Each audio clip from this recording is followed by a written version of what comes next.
La politesse voudrait que lorsqu'on arrive quelque part, on dise bonsoir. Je n'ai pas encore dit, je dis la politesse voudrait. La politesse... Ouais, tu viens de ma banda.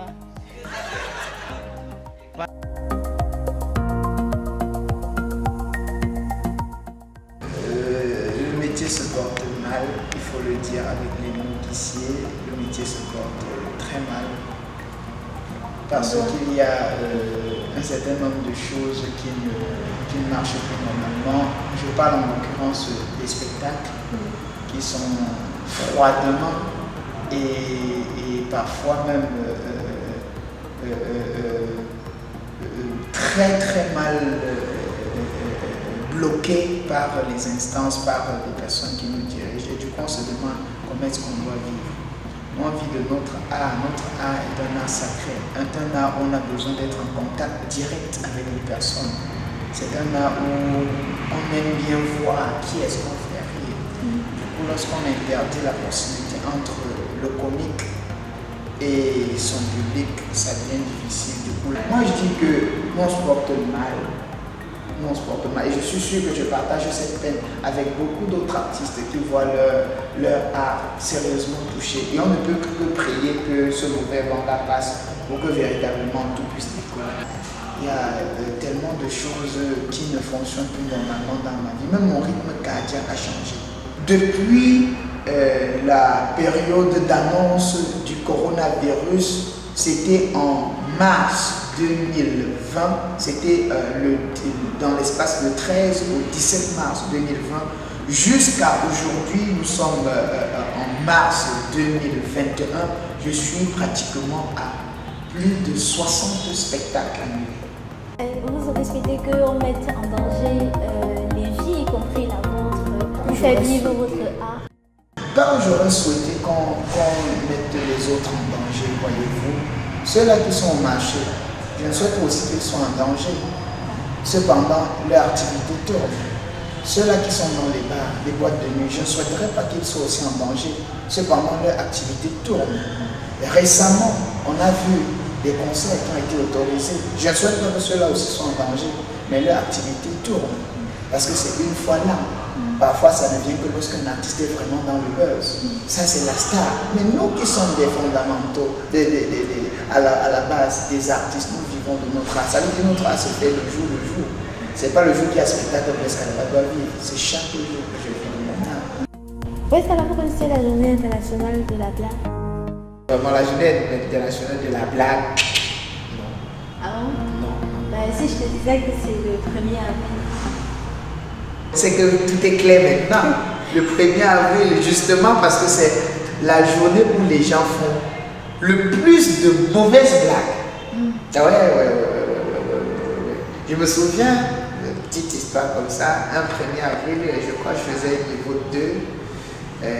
Il y a une camarade qui m'a dit qu'elle était enceinte de moi.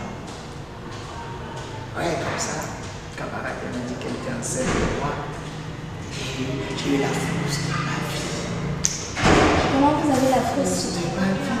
J'étais genre, mais comment on peut se porter?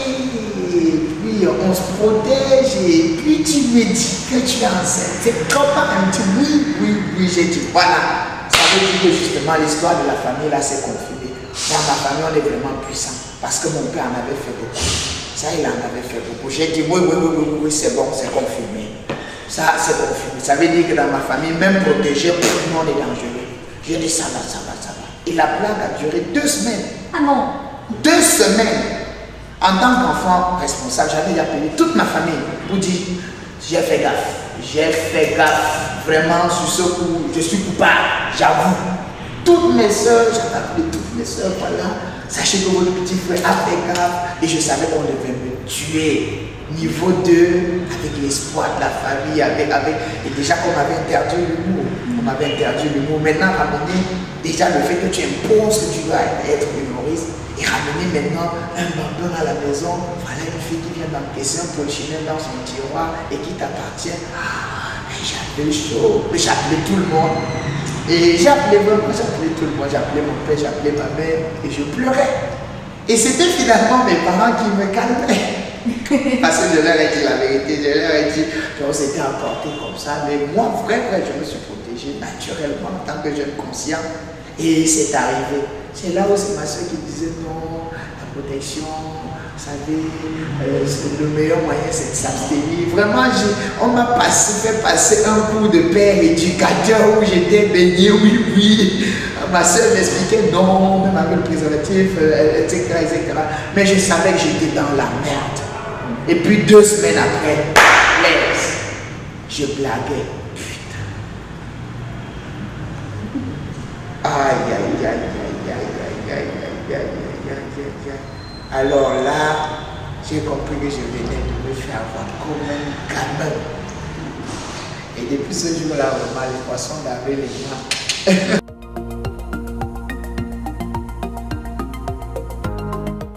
Naturellement, j'appelle Chaco Comique, pas moi seul, j'appelle Chaco Comique de l'usine à fabrication.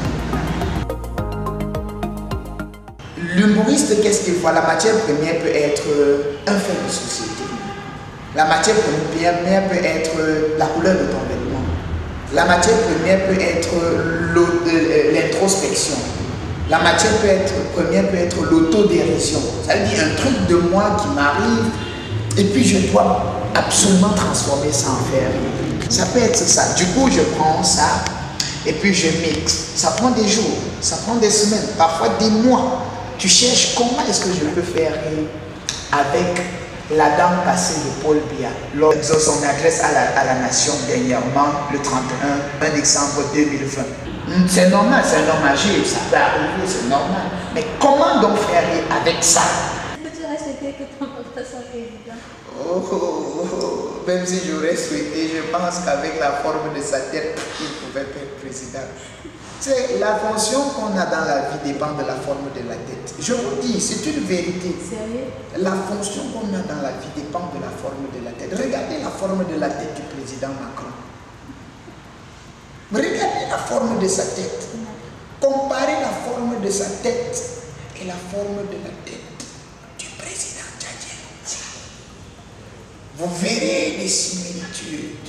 Il y a des similitudes. Maintenant, prenez la même tête du président Macron et comparez par exemple à la tête de qui? De mon père.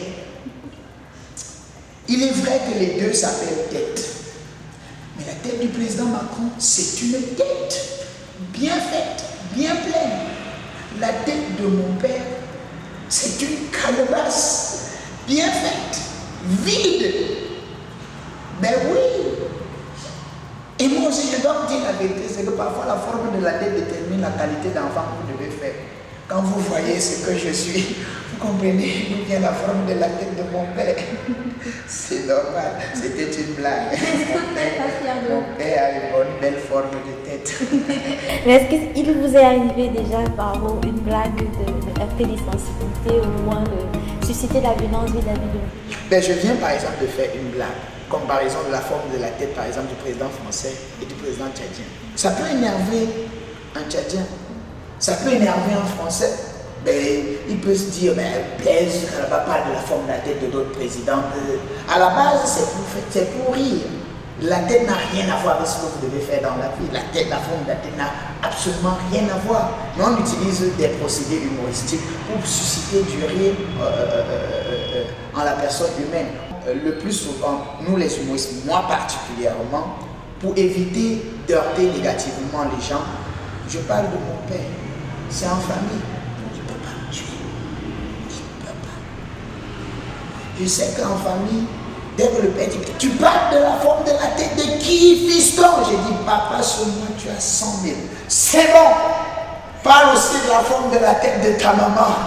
Je pense que avec cette année, ça va aller. Donc c'est un peu ça. Du coup, généralement, on ramène ça à nous pour éviter d'heurter les gens. C'est une technique que j'ai apprise de Valérie Ndongo. Est-ce que tu parviens à percevoir quand tu fais vraiment plaisir aux gens, c'est-à-dire que tu permets que les gens puissent sortir de tout l'amorosité qu'on peut avoir au quotidien? C'est clair que tu as fait plaisir. C'est clair que le témoignage, on te l'a rendu de ton vivant. C'est clair qu'on t'a donné ça. C'est clair. Donc parfois aussi ça arrive que ça se fasse individuellement. Ça veut dire, pendant que tu es en train de sortir une blague, des gens rient, c'est collectif, mais il y a une personne de manière particulière qui a ri d'une manière, il y en a qui rient jusqu'à taper les pieds, il y en a qui rient jusqu'au point de pleurer, ça arrive. Et toi le comique, tu es devant, ça veut dire que tout le monde te voit, mais toi tu vois tout le monde.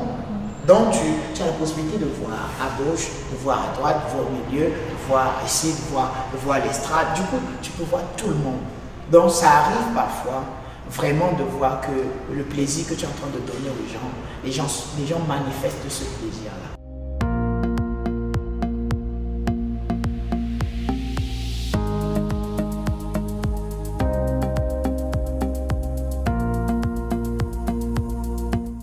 Blaise Calabas s'inscrit dans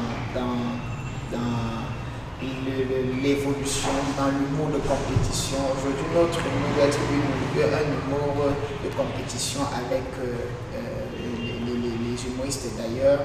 Aujourd'hui, on forme un bloc, la jeunesse dont j'en fais partie, on forme un bloc pour essayer de mettre notre style humoristique au niveau international. Parce qu'aujourd'hui, l'humour qu'on fait par exemple au Cameroun n'est pas le même qu'on fait au Nigeria. Et les projets à venir, c'est justement me produire dans ces pays d'expression anglaise là.